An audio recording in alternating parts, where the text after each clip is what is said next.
Now there is a couple of ways you can do that trap. You can do it with kind of logs and stuff as well, and all it is just working off of a kind of a seesaw motion. Now you could do it by digging a hole in the ground. It's got to have one side square like that, or you could have one branch to pivot on.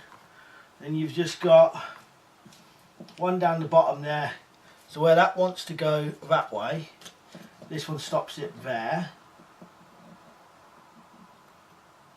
Might be quite hard to set with books because he's going to move. And then this one basically goes like this.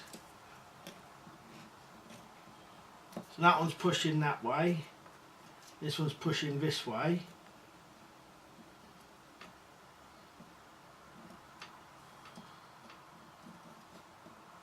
Well, these books are moving, but you get the idea.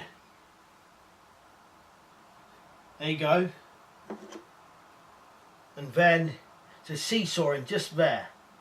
And once this one's removed, that one's just flop and come down. You see? Quite easy to do. I just did it there, and these are just snapped twigs.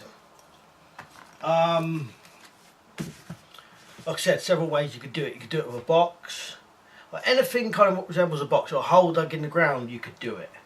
Or bricks, you know, and kind of like logs stacked up in that kind of position. As long as you've got one to give this kind of angle there for one to pivot on, you could,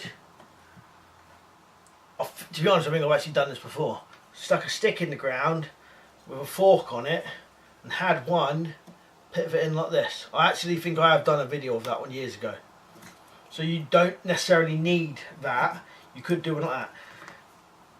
On the other one I did, I cut a notch in here. Not necessary, because you see that stayed there then, but sometimes, you know, this one won't stay, so you might want to put a notch in it. Right, anyway, cheers for watching. Oh, before I go, I went to the doctors about my bad chest and my pain here, and they reckon that I had indigestion, so they gave me tablets for that, and the wheezing is probably from either smoking my e-cigarette or well, she reckoned hay fever, but I said I can't say I've had hay fever from working outside for nearly 20 years and all of a sudden get it, but she reckons you can. I don't think it is that. I think it's probably smoking the e-cig too much, so I'm probably going to have to give that up as well. So anyway, cheers for watching, and I'll see you later.